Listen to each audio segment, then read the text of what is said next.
Imagine कीजिए एक मामूली सा कप सिरप जिसे आप अपने बच्चे को यह सोचकर पिलाते हैं कि उसकी तबीयत ठीक हो जाएगी, लेकिन कब वह सिरप जहर का रूप ले लेती है आपको पता भी नहीं चलता और कुछ ही घंटों में बच्चे की जान की दुश्मन बन जाती है।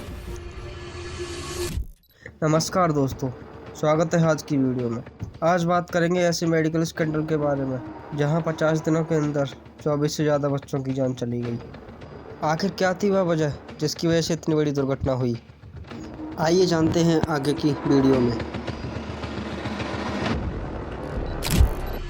घटना की शुरुआत होती है अगस्त 2025 के अंत से, जहां मध्य प्रदेश के छिंदवाड़ा जिले के परासिया तहसील के गांव से पहला केस सामने आता है, जिसमें एक 5 साल से छोटे बच्चे को हल्का सा बुखार और खांसी होती है, जिसके इलाज के लिए बच्चे के माता पिता उसे नज़दीकी सरकारी अस्पताल ले जाते हैं। यहाँ पर डॉक्टर प्रवीण सोनी शिशु स्वास्थ्य चिकित्सक के रूप में कार्यरत थे। डॉक्टर बच्चे को कुछ दवाइयाँ और एक सिरप प्रिस्क्राइब करते हैं, जिन दवाइयों को बच्चे के माता पिता मेडिकल स्टोर से खरीदकर बच्चे के साथ घर चले जाते हैं और डॉक्टर के बताए अनुसार बच्चे को दवाइयों की खुराक देते हैं। दवाई के प्रभाव से बुखार तो ठीक हो जाता है, लेकिन बच्चे के शरीर में 2-3 दिन के अंदर सूजन होने लगती है और पेट दर्द होने लगता है। बच्चे की हालत देखकर उसे छिंदवाड़ा के एक अस्पताल में भर्ती कराया जाता है, जहां बच्चे का सही इलाज न होने के कारण फिर उसे नागपुर के लिए रेफर कर दिया जाता है।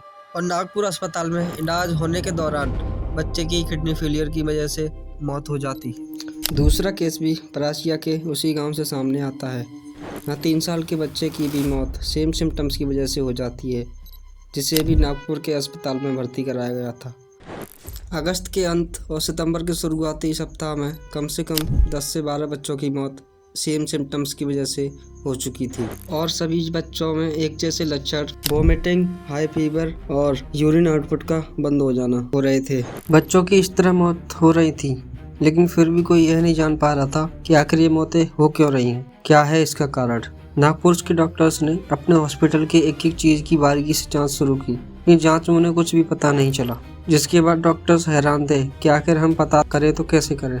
फिर डॉक्टर्स ने और ध्यान देना शुरू किया और डॉक्टर्स ने बच्चों के माता पिता पर मौजूद दवाइयों के सैंपल्स भी इकट्ठे कर लिए।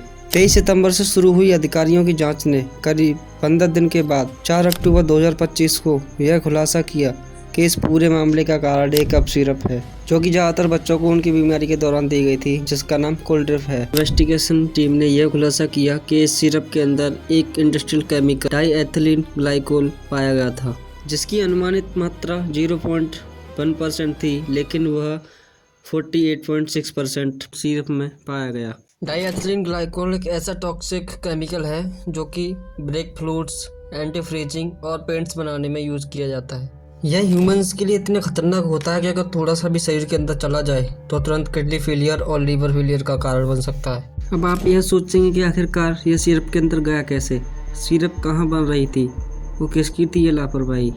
घटना की वजह से पूरा मध्य प्रदेश तो सदमे में था ही, जिसके बाद से ही अधिकारियों ने यह जाँच शुरू कर दी थी कि आखिरकार यह सिरप बन कहाँ रहा है। और जाँच में यह पता चला कि इस सिरप को तमिलनाडु की एक मैन्युफैक्चरर कंपनी बना रही है, जिसका नाम श्रीसन फार्मास्यूटिकल है, जिसके मालिक जी रंगनाथन हैं। यह जानकारी के बाद अधिकारियों ने 5 अक्टूबर को कोल्ड्रिप को पूरे इंडिया में बैन कर दिया और 7 अक्टूबर को कंपनी का लाइसेंस रद्द कर दिया और कंपनी को बंद कर दिया।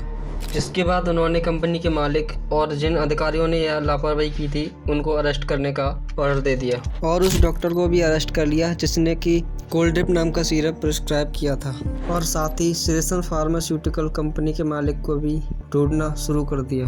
और 9 अक्टूबर 2025 को श्रीसन फार्मास्यूटिकल कंपनी के मालिक जी रंगनाथन को तमिलनाडु की चेन्नई से अरेस्ट कर लिया गया और पूछताछ करने के लिए मध्य प्रदेश के छिंदवाड़ा डिस्ट्रिक्ट के लिए भेज दिया गया। अब तक इस घटना में स्पेशल इन्वेस्टिगेशन टीम ने 5 से ज़्यादा लोगों को गिरफ्तार कर लिया है। मध्य प्रदेश के सीएम मोहन यादव ने हर एक बच्चे के लिए परिवार के लिए 4-4 लाख रुपए का कंपनसेशन अनाउंस किया है। अब सवाल यह पैदा होता है कि क्या 4-4 लाख रुपए से परिवार वालों के बच्चे वापस आ जाएंगे? क्या यह अधिकारियों की लापरवाही नहीं थी? और जब फिर से श्रीसन फार्मास्यूटिकल कंपनी के कारखाने की जाँच की गई तो तमिलनाडु ड्रग कंट्रोल विभाग ने 350 से ज़्यादा खामियां उजागर की। रिपोर्ट में बताया गया कि सिरप गंदगी और बेहद अस्वच्छ माहौल में तैयार की जा रही थी। वहाँ के एयर फिल्टर और वेंटिलेशन सिस्टम काम नहीं कर रहे थे, मशीनें जंग लगी थी और दवा निर्माण में इस्तेमाल होने वाला पानी भी दूषित था। जांच में यह भी सामने आया कि कंपनी ने बिना किसी वैध बिल और अनुमति के 50 किलो प्रोपिलीन ग्लाइकोल खरीदा था, जो कि दवा निर्माण के मानक फार्मास्यूटिकल ग्रेड का नहीं था। कंपनी ने बिना यह जांचे कि यह वास्तव में प्रोपिलीन ग्लाइकोल ही है या कोई दूसरा केमिकल इसका दवा बनाने में इस्तेमाल किया। रिपोर्ट्स के मुताबिक कंपनी में कोई क्वालिटी एश्योरेंस विभाग मौजूद नहीं था, न ही दवा की जांच होती थी, न ही बैच रिलीज की जांच होती थी और न ही रिकॉल की कोई प्रक्रिया तय थी। दवा के सैंपल खुले माहौल में लिए जा रहे थे, जिससे दूषण की संभावनाएं बढ़ गई थी। इतनी लापरवाही के साथ तैयार हुई मेडिसिन का खामियाजा गरीब परिवार के बच्चों को भुगतना पड़ा। और ऐसा नहीं है कि यह घटना पहली बार हुई है, इसी तरह की लापरवाही से पहले भी कई बार ऐसी घटनाएं हो चुकी हैं, जिससे सैकड़ों बच्चों की जानें जा चुकी थी। 2019 में इसी तरह से जम्मू कश्मीर में 12 से ज्यादा बच्चों की जान चली गई थी, जिसमें कि एक कप सिरप ही मौत का कारण था। और 2022 में गाम्बिया और उज्बेकिस्तान में भी 66 बच्चों की जान ऐसे ही कप सिरप की वजह से चली गई थी, जबकि सभी सिरप बाहर से ही एक्सपोर्ट किए गए थे। अब आप ही सोचिए कि उस परिवार पर क्या बीत रही होगी जिसके बच्चे की जान चली गई हो लोगों की लापरवाही की वजह से, और अधिकारी यह मानने को तैयार ना हो कि यह उनकी ही वजह से हुआ है। ऐसा ही एक बच्चे के पिता बताते हैं कि मेरे बच्चे के इलाज में करीब 7 लाख रुपए लग चुके थे, जो कि मैंने अपनी जमीन गिरवी रखकर इकट्ठे किए थे। हमने अपना बच्चा तो खो ही दिया, लेकिन फिर भी सरकार और अधिकारी यह मानने को तैयार नहीं है कि हमारे बेटे की मौत इसी सिरप को पीने की वजह से हुई है। बच्चों के परिवार वालों ने बच्चों को बचाने की बहुत ही कोशिश की थी। कुछ बच्चों के परिवार वालों ने ऑटो को बेचा, किसी ने अपनी जमीन गिरवी रखी, किसी ने अपने गहने गिरवी रखे और किसी ने अपना घर मकान ही बेच दिया। स्टेट गवर्नमेंट ने सिरप की जांच करने के लिए मल्टी एजेंसी टास्क फोर्स बना दी है। CDSCO ने 6 स्टेट्स में कप सिरप मैन्युफैक्चरर्स की सडन इंस्पेक्शन शुरू कर दी थी। MP के बाद राजस्थान, महाराष्ट्र और इवन हिमाचल प्रदेश में भी सैंपल्स टेस्ट किए जा चुके हैं। CDSCO ने 3 सिरप्स को आइडेंटिफाई किया है, जिनमें कि DEG पाया गया है। पहला सिरप कोल्ड्रिप है, जिसमें कि 48.6% DEG पाया गया है। दूसरा syrup Respifresh TR from Rednex pharmaceutical Gujarat, जिसमें कि 1.342% DEG पाया गया है। तीसरा syrup Relife from Safe pharmaceutical Gujarat, जिसमें कि 0.616% डाइएथिलीन ग्लाइकोल पाया गया है। इन तीनों सिरप्स को WHO ने बैन कर दिया है। इस घटना की वजह से पूरा मध्य प्रदेश सदमे में है। परासिया तहसील के कुछ लोग बताते हैं कि पूरे परासिया ब्लॉक में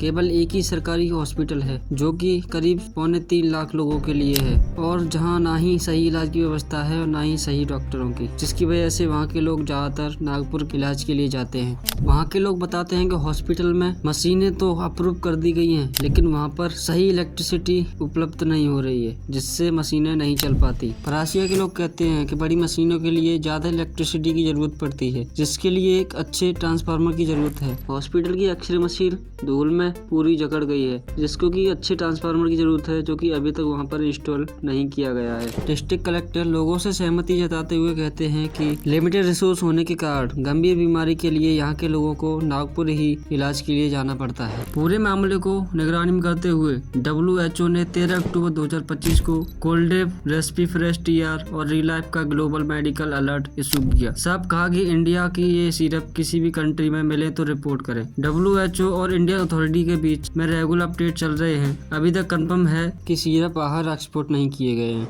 क्या हमारा सिस्टम इतना लापरवाह है? क्या वास्तव में यह किसी की लापरवाही थी या जानबूझकर किया गया था कि जिससे अच्छा मुनाफा कमाया जा सके? कभी किसी की एक गलती इतनी खतरनाक हो सकती है कि कुछ कहा नहीं जा सकता। इस केस ने सब चेहरे, सब इलाज और रूल्स पर सवाल उठा दिए। हर पेरेंट के मन में एक ही सवाल रहता है कि क्या अब इस देश में दवा भी सोच समझ कर लेनी पड़ेगी? क्या बच्चों को दवा भी सोच समझ कर देनी पड़ेगी? क्या हमें डॉक्टर पर भरोसा भी सोच समझ कर करना पड़ेगा?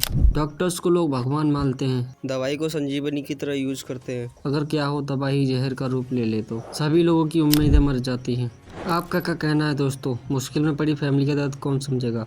कमेंट में अपनी राय जरूर दें और इस वीडियो को शेयर करके ज़्यादातर लोगों को इम्पोर्टेंट जानकारी पहुंचाएं, जिससे कि वो अवेयर हो सकें। अगर कोल्ड्रिप, रेस्पीफ्रेश TR और रिलैप जैसी सिरप अभी भी किसी के पास हो तो वो उन दवाइयों की तुरंत सरकार को रिपोर्ट करें या नज़दीकी स्वास्थ्य केंद्र पर जाकर रिपोर्ट करें, और कमेंट करके बताएं कि आगे आप किस टॉपिक पर वीडियो चाहते हैं।